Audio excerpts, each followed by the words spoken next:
A ver, pensemos en una semana que arranca con una fiesta, ¿no? Con la aclamación de un rey, y que termina con ese mismo rey clavado en una cruz. Hablamos del Domingo de Ramos y del Viernes Santo.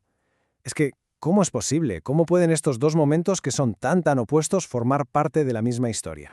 Pues esa es la pregunta que nos va a guiar en todo esto. Y ojo, no es solo un giro de guión inesperado, no, es un auténtico enigma teológico.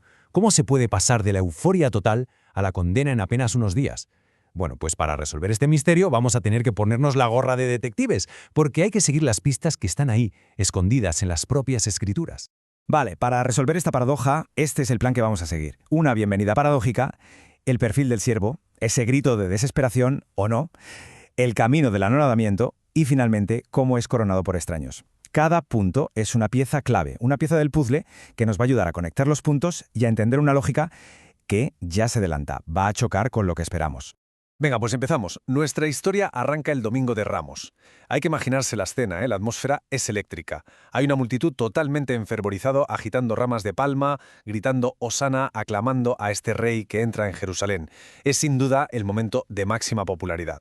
Y es justo aquí, en este momento, donde la tensión se dispara. A ver, para la gente esto es la llegada de un liberador, un soplo de aire fresco, de esperanza. Pero claro, para las élites, tanto religiosas como políticas, todos esos gritos de alegría suenan a amenaza. Una amenaza directa a su poder. Así que, irónicamente, esta bienvenida tan triunfal es lo que sella su destino.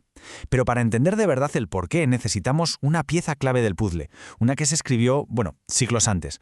Así que, ¡hala! Viajamos en el tiempo. Nos vamos 600 años atrás, nada menos, a los escritos del profeta Isaías. Estamos en un momento de crisis total durante el exilio en Babilonia. Y es ahí donde Isaías nos presenta una figura que es misteriosa, pero crucial para entender toda esta historia, la del siervo de Dios. Y ojo, que esto es súper importante entenderlo bien. Isaías no estaba escribiendo una profecía sobre Jesús, ¿eh? Él se estaba dirigiendo a su propia gente, a los israelitas que estaban exiliados, y les estaba ofreciendo, pues como un modelo a seguir. Era su forma de decirles, oye, que a pesar de todo lo que se está sufriendo, la misión como siervos de Dios sigue en pie. A ver, lo más fascinante de este siervo es de dónde saca la fuerza. Porque no viene de las armas, ni del poder, para nada. Viene de la escucha. Y en la mentalidad bíblica, escuchar no es solo oír con las orejas, no, es un acto de confianza absoluta. Y es precisamente esa confianza lo que le da una determinación que no se puede romper, un rostro duro como la piedra, y no por orgullo, sino por la pura convicción de que Dios está de su parte. Es, en fin, el arquetipo de la resistencia que nace de la fe. ¿Vale? Pues con este modelo del siervo que confía en medio del dolor, nos vamos directos al momento más oscuro de toda la historia, la cruz. Y es justo ahí donde se escuchan unas palabras que a primera vista suenan al grito final del abandono, del fracaso más absoluto. Dios mío, ¿por qué me has abandonado? Es que estas palabras resuenan con un dolor que no se puede ni medir. Suenan a eso, a una fe rota, al eco de la derrota y de la soledad. Pero, ¿si la clave de todo esto es que hemos estado interpretando mal esta cita? ¿Quizá la más famosa de toda la historia? Pues aquí es donde llega el giro argumental. Porque esas palabras no son improvisadas, no son un grito de desesperación sin más. Son, ni más ni menos, que el primer verso del Salmo 21. Una oración que, cualquier judío piadoso de la época se sabía de memoria.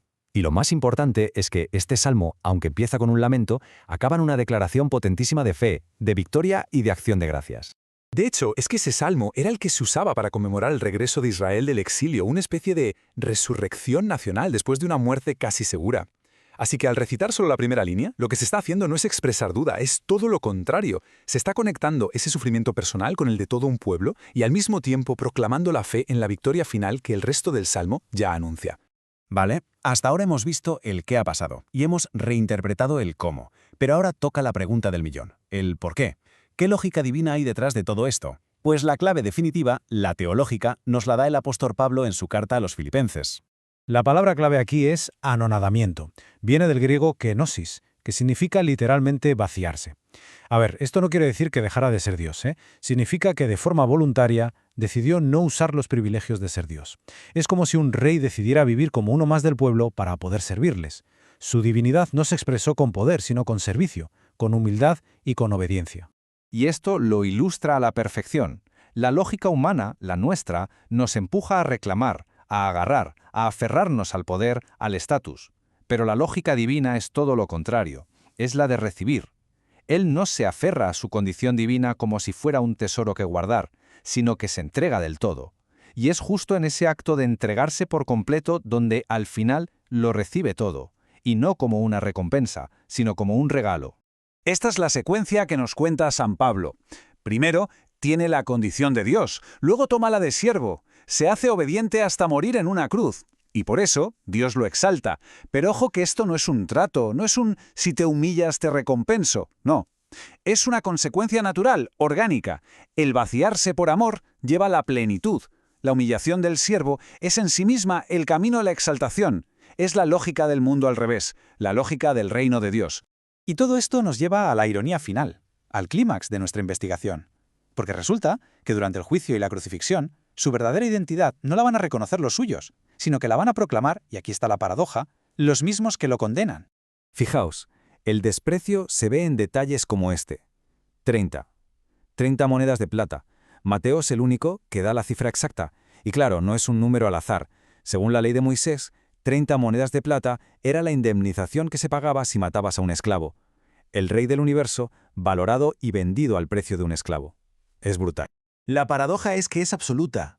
Los que se habían pasado la vida estudiando las profecías sobre el Mesías, los grandes expertos de la ley, son incapaces de reconocerlo teniéndolo delante de sus narices. Es que su idea de un rey poderoso y triunfante les ciega por completo. Pero, en cambio, ¿quiénes sí lo reconocen? Pues fijaos, los paganos, los de fuera. La mujer de Pilato, que le dice a su marido que no se meta con este justo. El propio Poncio Pilato, el gobernador romano, que se empeña en que en la cruz ponga su título real, el rey de los judíos. Y ya el remate final lo da un centurión romano, un soldado, que al verle morir suelta la confesión de fe definitiva. Verdaderamente, este era hijo de Dios. Y es aquí donde se resuelve el enigma. La paradoja del rey siervo por fin cobra todo el sentido. La crucifixión, al final, no es la crónica de un fracaso, sino que es su ceremonia de coronación.